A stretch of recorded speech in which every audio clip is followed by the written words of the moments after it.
All right, ladies and gentlemen, the president just came out a couple of minutes ago, and he's starting the coronavirus task force briefing for 4/17/2020. Mr. President, what do we have?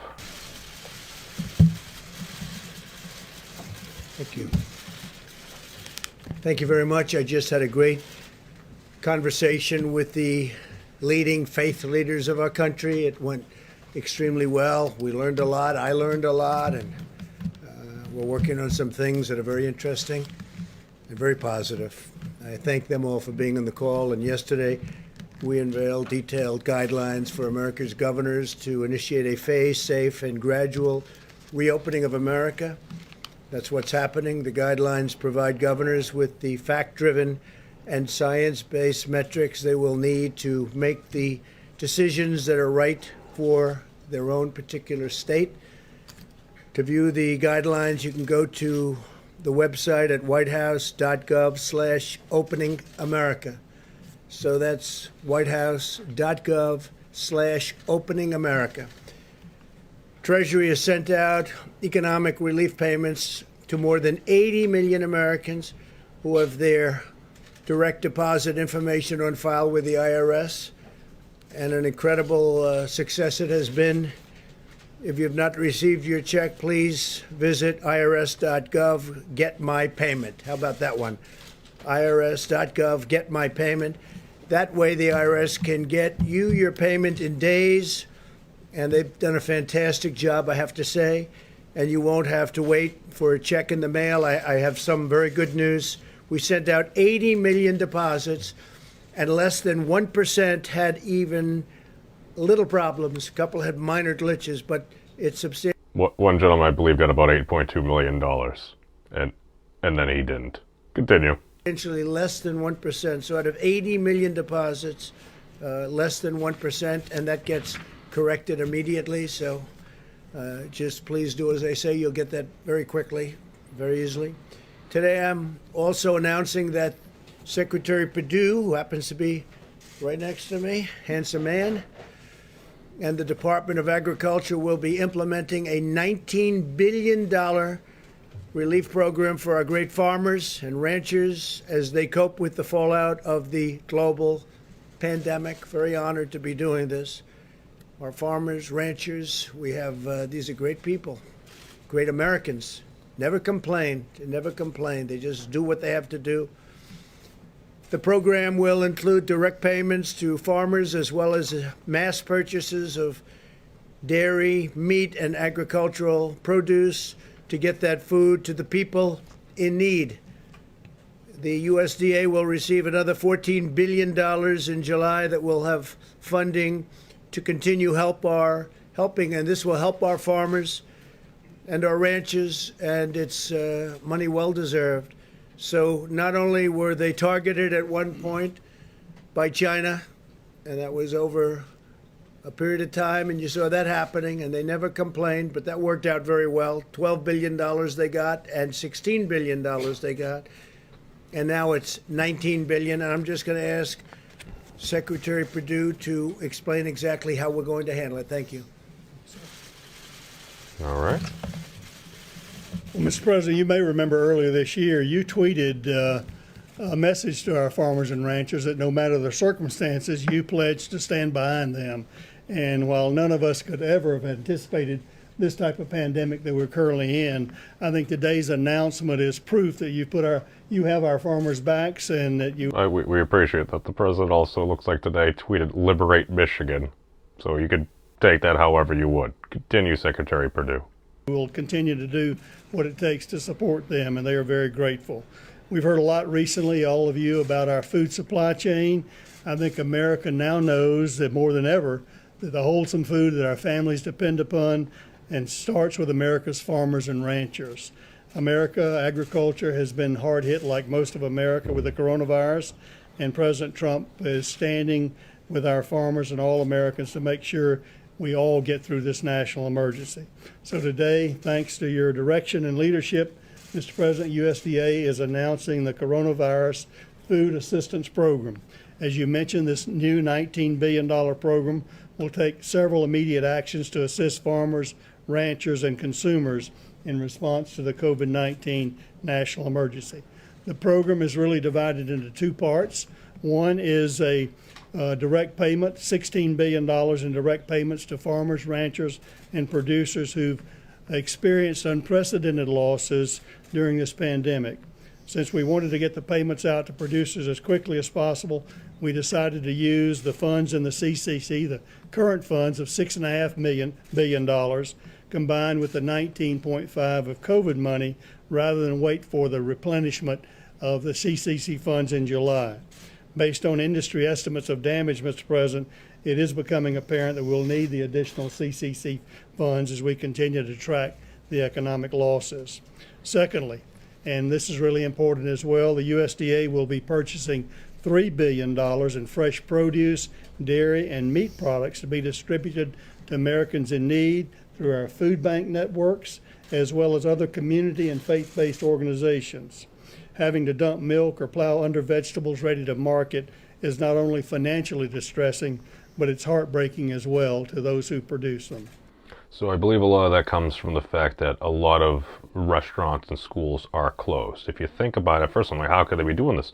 And then you just think about the standard supply chain. It's like you go to school very often, at least when I went to school, you got your milk. Hopefully you could get chocolate, and if you were very privileged, you maybe even got strawberry. I mean, I was happy with chocolate, but strawberry milk is amazing. That and just such things as onions for like a lot of fast food places and restaurants and everything too. I mean, if you're not using that, the supply chain just completely changes there. So continue, Mr. Secretary. This program will not only provide direct financial relief to our farmers and ranchers, Mr. President, but will allow for the purchase and distribution of our agricultural abundance in this country to help our fellow Americans in need. So in recent weeks, all of us have seen the heroic patriotism of our food supply chain workers that have shown day in and day out doing the work to serve the needs of fellow Americans.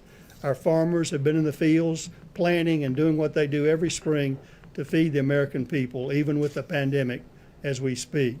I want to thank you, Mr. President, for your unwavering support. They want to thank you for your unwavering support for America's farmers and ranchers, and I want to commit to you, Mr. President, and to the American people that USDA will do everything in our power to implement this program as quickly and as efficiently as possible to help our farmers, ranchers, producers, and consumers during this great time of need. So thank you very much for having me here today, and God bless you, God bless America, God bless American agriculture. Thank you. Thank you, Sonny. Sonny Purdue. Our great Secretary of Agriculture was the governor of Georgia for 8 years, and the only reason he isn't still there, frankly, is that he was term limited. And I said, let's get him for agriculture. You've done a fantastic job. We want to thank you very much. 8 years at Georgia. People got to eat. We really appreciate it. Great job. Even as we prepare to rebuild our economy, America continues to wage an all-out medical war to defeat the invisible enemy. To date, we have conducted more than 3.78 million coronavirus tests, by far the most of any country. It's not even close. In the hardest hit areas such as New York and Louisiana, we've also tested more people per capita than South Korea, Singapore, and every other country. The United States has the most robust, advanced, and accurate testing system anywhere in the world. As of yesterday, we have distributed nearly 660,000 Abbott IDs. Now, that's an incredible test. It's called the ID Now Point of Care Diagnostic Test, and it's fantastic. It's the hot one. Problem with this business is it's a hot one till about 2 days from now, because we do have a saliva test that just came out, and that can be self-administered, and it's said to be fantastic. That would be absolutely huge, because literally the previous one is you literally had to basically take a swab, go about 3 inches or so into your sinus cavity, and basically just get back there to get the most virus-rich environment and stuff. And if you could just do that with a simple just cheek swab, kind of like Ancestry.com or something, I mean, that would be huge. So continue, Mr. President. I want to thank Abbott Laboratories. They have been incredible. I want to thank Roche. They've likewise been incredible. Over the last several days, we've seen a dramatic increase in the number of tests conducted by hospitals and academic institutions, which have now performed nearly 600,000 tests. There's a tremendous amount of unused capacity in the states available for governors to tap. We have tremendous unused capability within those laboratories, and I hope the governors are going to be able to use them. The governors are responsible for testing, and I hope they're going to be able to use this tremendous amount of available capacity that we have. It's up to 1 million additional tests per week. When you think of that, in the next few weeks, we'll be sending out 5.5 million testing swabs to the state. Swabs can be done easily by the governors themselves. Mostly it's cotton. It's not a big deal. You can get cotton easily, but if they can't get it, we will take care of it. Yesterday, the FDA announced a new collaboration with United Health Group, the Gates Foundation, Quantigen, and U.S. Cotton to greatly expand the supply of essential swabs, including a new polyester Q-tip type swab for the coronavirus testing. All of these actions will help our testing capability continue to grow dramatically. So we're helping people even with swabs. We get ventilators. We're now the king of ventilators. We have hundreds of thousands under construction. We don't need them ourselves. The governors are in great shape. If we do, we have a great stockpile that we'll immediately send to the state in need. But we've handled that situation incredibly well. I hope people understand it. I wish the media would get the word out. What we've done in ventilators is amazing because they're big, expensive, and highly complex. We're speaking to other countries. I spoke to President of Mexico today, a great gentleman, and I told him that we are going to be helping him out with ventilators, helping Mexico out, and we'll be helping some other countries too. We have a lot of very high-level, high-quality ventilators, and they're here, and they're also being manufactured as we speak. Following the announcement of our reopening guidelines, there have been some very partisan voices in the media and politics who have spread false and misleading information about our testing capacity. It's totally false and misleading. It's a good thing nobody would ever play politics. Demonstrating a complete failure to understand the enormous scope of the testing capabilities that we've brought online. And we started really from ground zero. We started from really being very, very outdated and obsolete as a country from the past.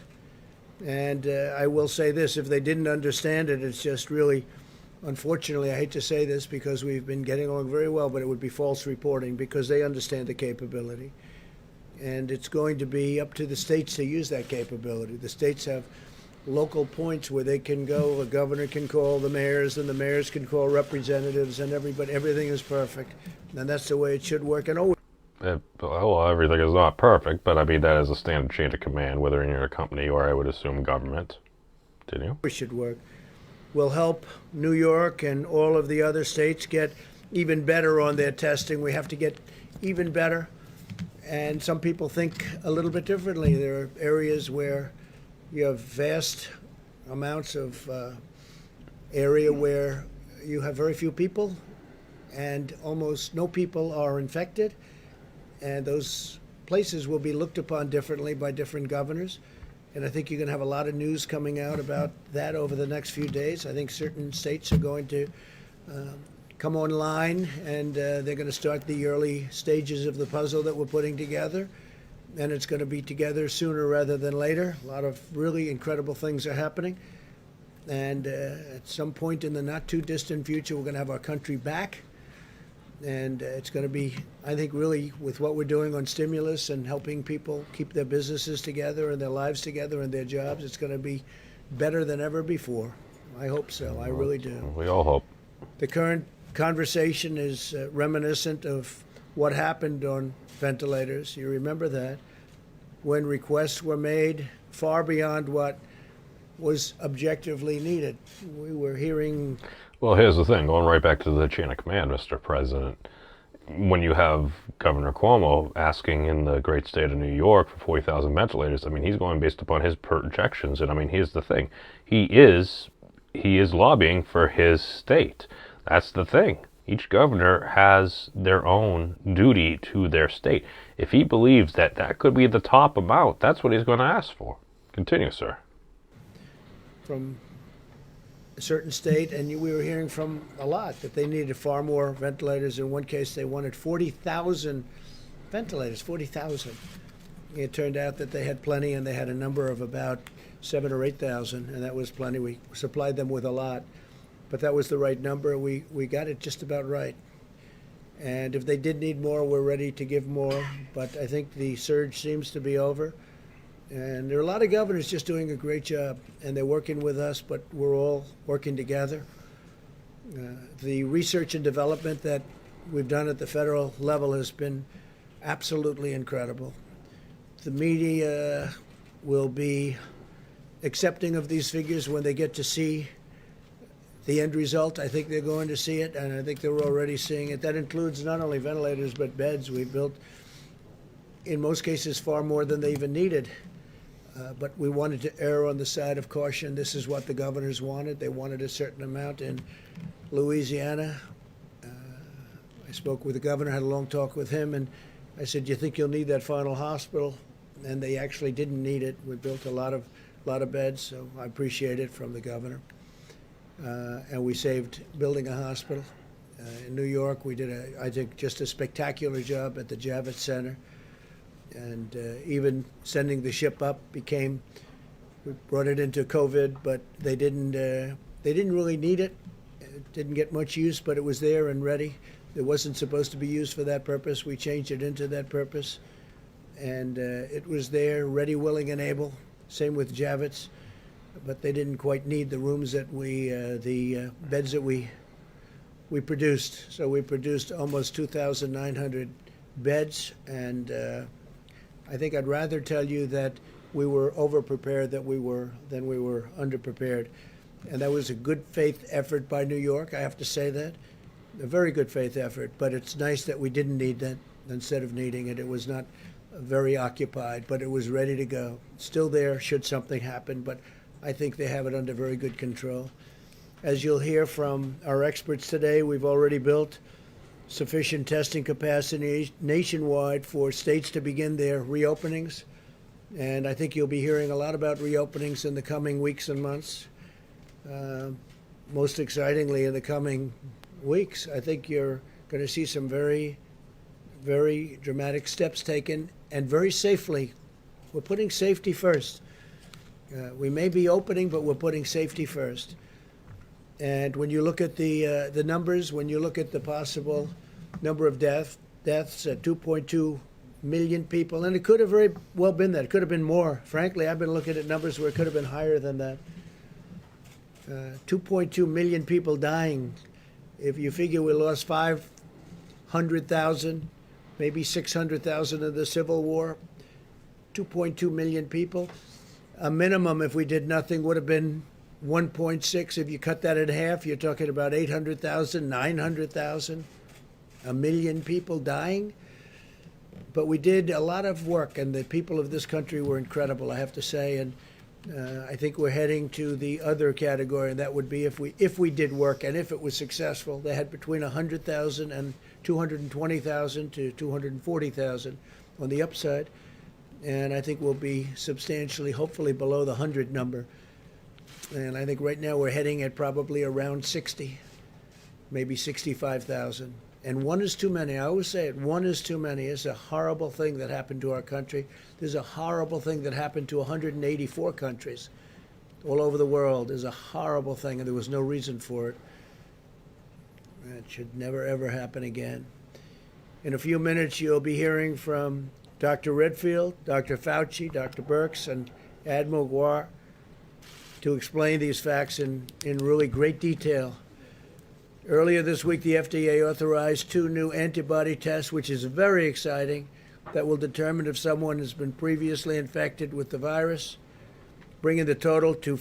That is completely huge, because it's beginning to look more and more, based upon what I've seen, that just even maybe the majority of folks have either mild to almost no symptoms, should be one of the reasons, because, I mean, if you're sick, yeah, you're not going to go out there. You don't want to infect other people. But if you don't know, that seems to be one of the catalysts for how this virus has spread so virulently. Continue, sir.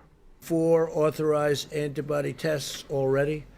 This will help us assess the number of cases that have been asymptomatic or mildly symptomatic and support our efforts to get Americans back to work by showing us who might have developed the wonderful, beautiful immunity. Ultimate victory in this war will be made possible by America's scientific brilliance. There is nothing like us. There is nobody like us, not even close. I wish I could tell you stories what other countries, even powerful countries, say to me, the leaders. And they say it quietly and they say it off the record, but they have great respect for what we can do. And our country is at a point, a few weeks ago, think of it, 4 or 5 weeks ago, we were at a level that nobody had ever attained, the best job numbers we've ever had, the best economy we've ever had. Every company virtually was doing better business than ever before. The stock market was at all-time highs. And then one day they said, you got to close it up. And we did the right thing. We saved maybe millions of lives by doing it the way we did it. But we're paying a price, but that price is very unimportant compared to the number of lives we're talking about. The NIH and others are conducting clinical trials of 35 different therapies and treatments, therapies being so exciting to me, because that's really like, if something happens, you're going to get better reasonably quickly and without such a horrible deal as some people have to go through. To that end, today, NIH announced that it is launching a public-private partnership with more than a dozen biopharmaceutical companies. They're HHS, FDA. I believe the NIH is the National Institute of Health. Continue, sir. CDC and the European Medicines Agency, they're all working together. We're working together with a lot of other countries. The partnership will marshal and coordinate the vast resources, knowledge, assets, and authorities of more than a dozen organizations and agencies to accelerate development of the most promising therapies and vaccines. The vaccines are coming along really, really well. Johnson & Johnson is very well advanced. One thing is they have to, we're having great success, but we have to test them, and it takes a long period of time. It takes probably over a year, unfortunately, but therapies likewise are coming along very, very well. Therapies are immediate when we get that. That'll be a big day. We're also equipping our medical warriors on the front lines. In total, we have the Project Air Bridge, and the Air Bridge has been incredible. The National Strategic Stockpile and every other channel the federal government has deployed. If you think about this, 44.5 million N95 masks, nearly 524 million gloves, 63.5 million surgical masks, and more than 10 million gowns. And we have 500 million masks coming in very soon between men. I do hear that, but then again, I'm hearing about, what was it, like 10 nurses, according to The Guardian, over in California that didn't have N95 masks, that refused to basically see patients unless they had the proper PPE. And I mean, it's great if we have those somewhere, but it needs to be with the folks on the ground that are doing the work. They need the proper PPE. Continue, sir. Manufacturing and orders, 500 million masks. The last few months have been among the most challenging times in the history of our nation. This invisible enemy is tough, and it's smart, and it's vicious. But every day we're getting closer to the future that we all have been waiting for. I talk about the light at the end of the tunnel. We are getting very, very close to seeing that light shine very brightly at the end of that tunnel. And it's happening, and I want to thank everybody in the room. I want to thank, I actually want to thank some of the media. We've had some fair coverage, some really fair coverage, and I appreciate it. What I'm going to do is I'm going to introduce our great Vice President, Mike Pence, and he's going to take over for a little while. I'm going to leave, and I'm coming right back, and we'll take some questions. They're going to go over our tremendous testing capabilities. And again, I'll be right back. Thank you. Thank you very much.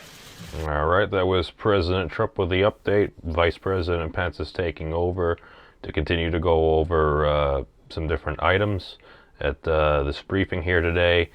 As we heard, the president essentially went over some of the numbers. Again, he reiterated a number of things there. And one of the focuses of the coronavirus task force, which is headed by Vice President Pence, is to basically figure out a way that we can reopen the country. And again, it's going to be up to the governors on a state-by-state basis how we do this in order to prevent just a resurgence, because it seems like even over there in China, where a lot of this had started, they're starting to see a resurgence again. So perhaps a second wave, and they've gone into very strong protocols to help reduce that. We've also seen some concerning reports as well. I'm going to have to go back and verify, but there are some serious allegations as well. But again, if this is a quote-unquote wartime process, sometimes you get information. Is it accurate? Sometimes it is, sometimes it isn't. But I just want to cover the president's opening remarks along with Secretary Purdue. So that's all I got for right now. I'm not going to keep this too long. So, hey, thank you all for watching. Peace out, everybody. Stay safe, and long live the elbow bump.